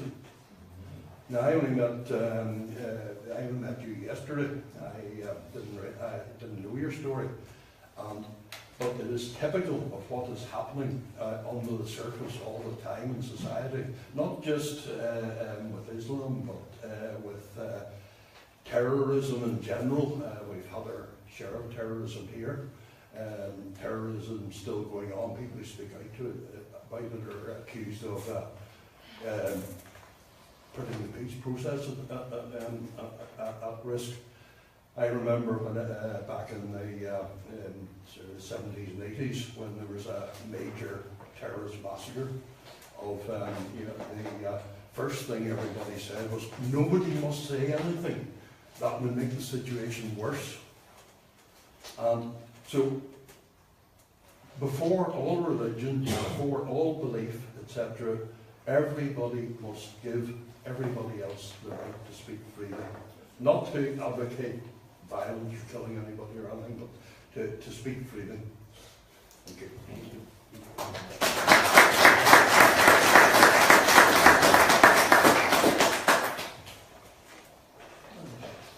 Thank you, both of you. I think there's a fundamental difference in right to speech or free speech and right to insult. You know, it doesn't serve any purpose. You don't have a right to insult. If you have a peace, Jesus Christ was buried on the stage and the rest of the Nobody was murdered or killed. Sir, can I make a point? Please? Can I make a point? There is no need to right. There is no right to insult. There is no need for it. If you have valid, excuse me please. Excuse me please. Excuse me please. We can talk afterwards. Excuse me please. Let him speak. Let him speak. You have the right to insult. You, if you can articulate, do it nicely. Tell about it. You are a scholar, you said, didn't you? How many years of, you said you're a lawyer, right? Yes. Do lawyers spit on books? That's very silly. I think you are Excuse talking me, about the same thing. I haven't finished my Is it question. harassment? I haven't finished my question. Is it harassment? Just one more second. The same If you thing can happened with articulate Bible. a point, if you can articulate a point, do that. I will do that You know, right now. please, I'll please. do that right now. I'll do that right now. Most of the Jews are treacherous people except a few. Your Quran. Sorry, whatever you have Most to of say. the Jews are treacherous people except a few. Your Quran. So Excuse is me. it articulated? We're not talking. Surah Fatiha, end of this, is condemning Christian and Jews. Is it articulated? Look, Quran articulates perfectly very well. You It can does. see. It is So the does most it beautiful condemn- language and more beautiful. What It is is condemning, non-Muslim and insulting, said that it is one of the best literature works. It is- No. I'm sorry, but this It is. Exactly. You are asking me a question, I will answer. You cannot. I haven't if finished you my are question. making- come and debate. I haven't finished my question. I was just making a point I'm here making a statement. that you are actually insulting. There is no need for it. You can articulate that. You can always articulate your point. Secondly, you said that You are going on rhetorics. I'm not making the I'm same talking thing. about your discussion, please. No, you're You saying- said Please, this is a very sensitive question, and I understand. exactly. Give me answer- Let me ask the question, please. You are not. You are making a statement. You question. Give me a question. Okay. You are making a statement. I don't question advice here. When you For that, we have Dr. Umar Al-Qadri here.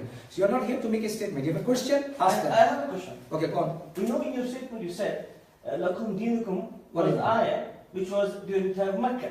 You know, and he was in Mecca. Yes. Rasulullah Sallallahu was in Mecca, Yes. and he made this ayah was revealed at that time. Yes. And you said, of course, he was weak, and you know it was Do you know that the time. context? Yeah. Do you know the context? Excuse me, please. Let me finish the question. Yeah. You said he was weak and he was Mecca and he had to say that. And then you came about and I said, you mentioned another ayah and you said Rasulullah was in Medina and there were Jews in Medina and then he had to appease them. Why would he need to appease anybody in Medina? He was the king of Medina. No, he was not. He was the He was king. not. He was in What charge do you of mean? Medina. No, he was So not. there was absolute nonsense. No. And not the wrong things you mentioned. You're wrong. Another thing you said. You You said Quran every line. I will answer you that. Let me answer. Quran every line in Quran. Let me answer. You said every Let line. me answer. This was the last No, let me answer. question. You go on questioning. You said about coming to Medina about Surah 2, right? You don't know the context of Surah 2. Surah 2 was revealed soon after coming to Medina. Can you say the ayah? Can you read it, please? What's the ayah? So, What's the ayah? No, you just Can you tell the ayah? You just said Sorry, no. then. You said you're a scholar. We You will said you're a finish scholar. it. Can you tell read the ayah from Arabic ayah? There Tell is the ayah. no. Tell me the Arabic. You see the temper here. I'm sorry. Tell me the Arabic. What's the I ayah? told you. What is the ayah? You said you're a scholar. What is the ayah? Tell me the ayah. Tell me the Arabic. Can I call? Can Adam speak when he'll talk? Thank you. I want the Arabic You verse. cannot control 10 people. How can you control 1.8 billion? I will.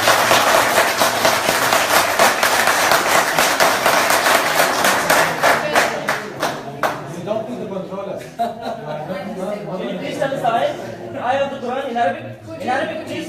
Yes, I will come if you come to debate. Come on. In Arabic, please. Yes. I'm sorry to be finished with this question. Thank you. The You are gentleman. not a scholar. Thank you. The video. Around the Muslim world, the Arabs, countries as well, but mostly, if I'm right, I think I'm right, a lot of Arab countries are Muslim populated. Do they believe, would you believe that Israel has a right to exist?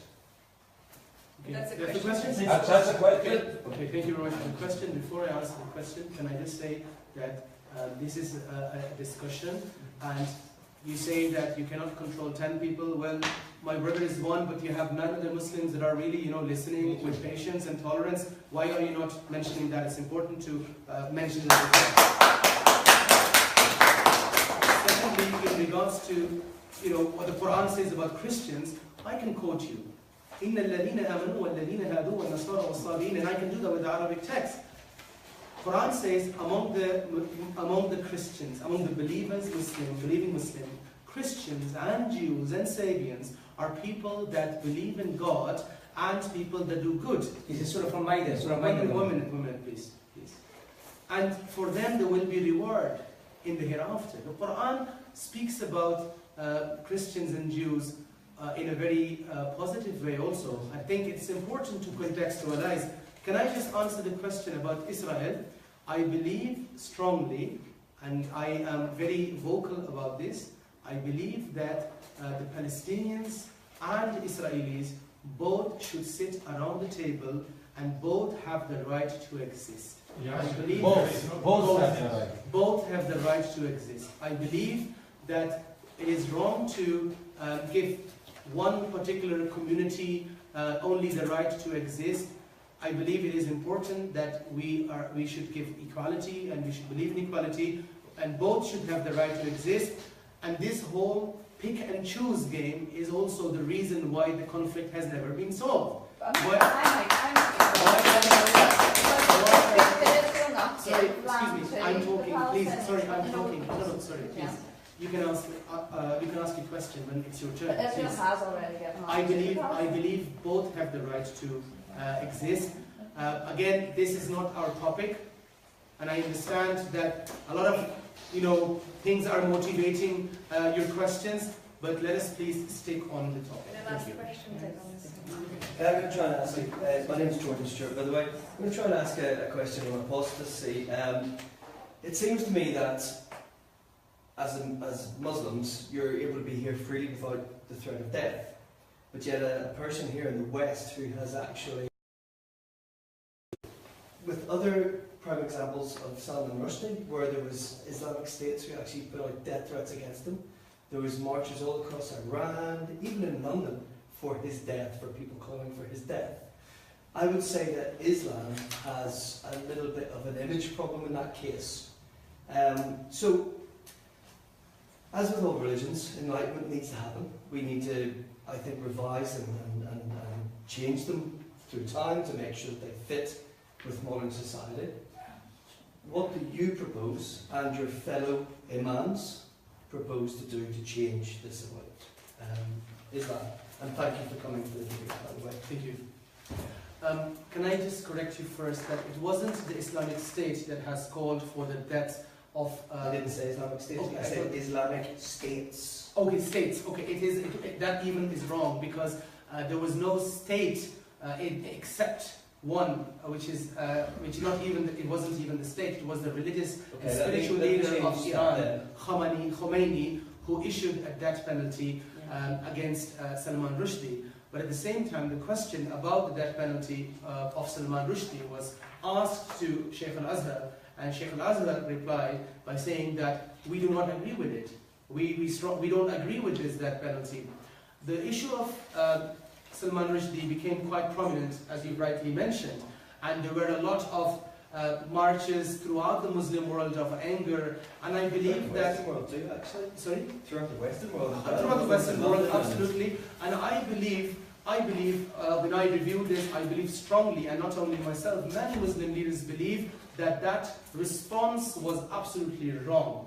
There was no need to actually even respond to it, and let alone burning the certain verses in Bradford, for example. But again, we have to understand much of it has to do with culture, because in Bradford, where the book certain verses was burned, it was burnt by people that came from South Asia, and there it is quite common when you disagree with someone, you would burn the flag, for example.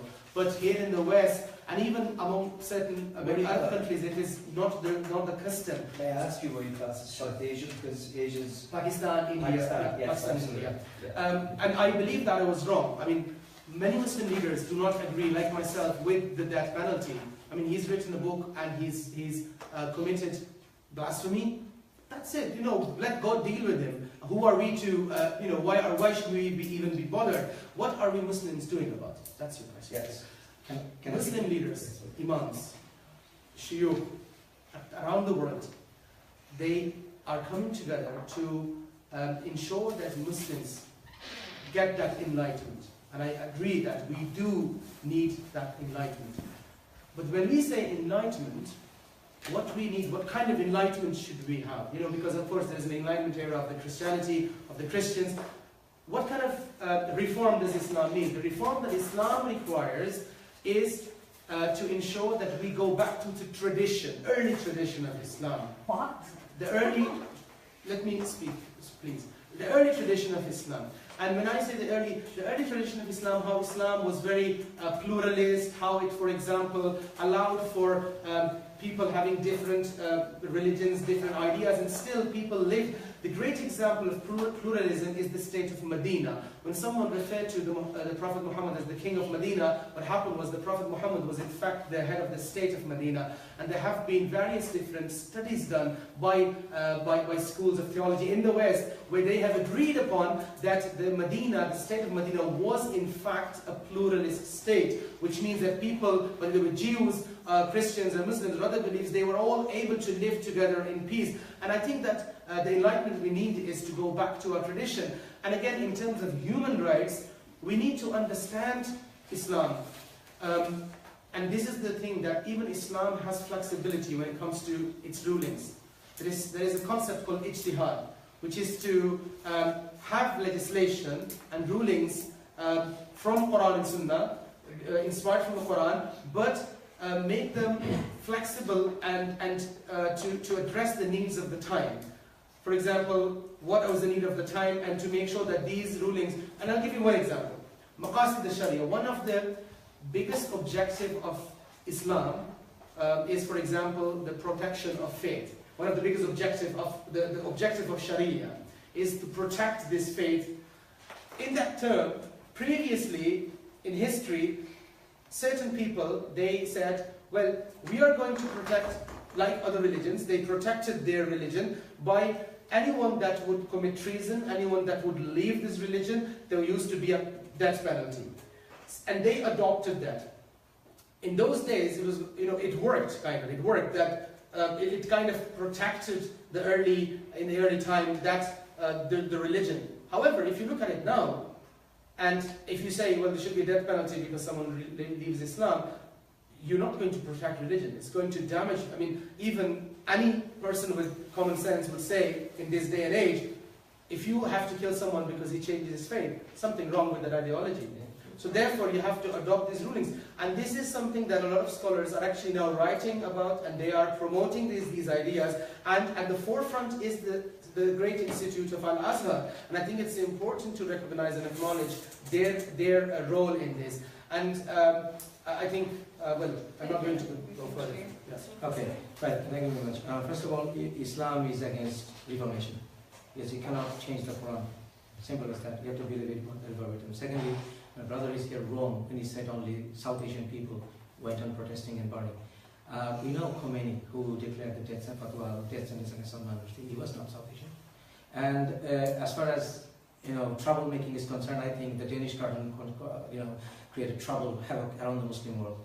We also know what happened to the American ambassador to Libya, how he was killed. His American embassy was attacked because of somebody did something in some other part of the world. And as far as my brother here was mentioning, in fact, Surah Ma'idah, as far as I recall, when he said about, there are people among the Christian and Jews who were tolerant, who were not proud, and all that. And that verse, as I said, was replaced, that cannot be accepted anymore because of Muhammad's expeditions later on, after his life even continued, basically the Byzantinians and all that, they were Christians. And Muslims were confused about, they were the people of the book and all that. But if you read Surah 9, verse 28, 29, and all that will make it very clear that Christians and Jews and the pagans are all the same. You go expedition against them. But otherwise, you will not take up sword against the Byzantinians. They were Christians. So there is no tolerance in that religion. There is no space for division. He spoke about Al-Azhar University. Al-Azhar, in fact, I remember it categorically, very clearly. When it came to Salman Rushdie affair, they called for Salman Rushdie's, trial. They didn't forgive them. They said about apostasy now. My brother is, I think, Minhaj University, as far as I recall, he went to, which is affiliated to Al-Azhar University. That's why he often refers to Al-Azhar University. Because I did a bit of research on him as well. So Al-Azhar University, in fact, talks apostasy, but doesn't talk about if anyone goes and criticizes the religion like I am doing it. So that's the confusion is. So these are all, as I said at the beginning, three. One is if you just leave, second you convert, third you criticize. So those are the three aspects they always use these, the loopholes to criticize them. So in Islam, apostasy still remains, blasphemy still remains, and criticism still remains. I think that was the last question, was it? Yes. Thank you. I just want to make a comment, not a question. You cannot make a comment. Brother, I mean, you are just giving such a negative image. I'm speaking as a... If you make a statement, I have to make a statement. I'm making a quick statement, yeah. Oops. So, Then I have to ask I'm someone born else and to make bred a in Belfast. I became a Muslim. I am an attendee of one of the other mosques. I can't speak on behalf of Belfast Islamic Centre, but through your, as you name yourself an apostate, God's my witness, I'm not calling you a non-believer, you're calling yourself that. You attended through your state of apostasy the Northern Ireland Muslim Family Association Mosque and prayed shoulder by shoulder with Muslims.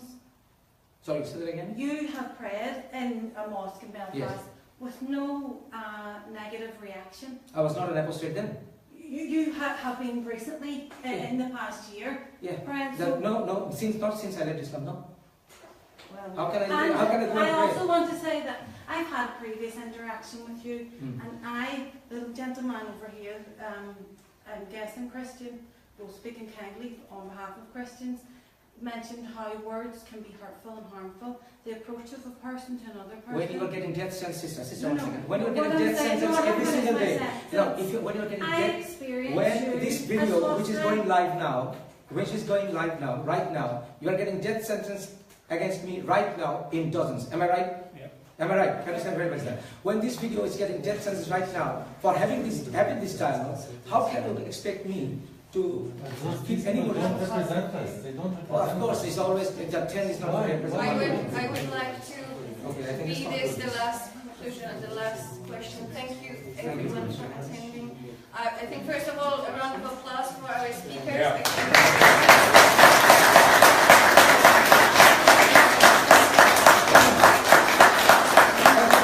It was a pleasure. It was a pleasure. Just before we all depart, I would like to make one concluding remark. Thank you so much everybody for attending, for your patience, and I know a topic of Islam and in this case apostasy is very close to your hearts, and therefore I appreciate that, as we got passionate, it's a passion for a reason, because we want to live next to one another in peace and make this community in Belfast, but not only, but also on Ireland, fruitful and peaceful. And our speakers deserve our respect, because it's very difficult for both of them to be here and to speak about this very vulnerable and important subject. So again, round of applause, and I hope this is just the beginning of a future dialogue about Islam. Thank you so much.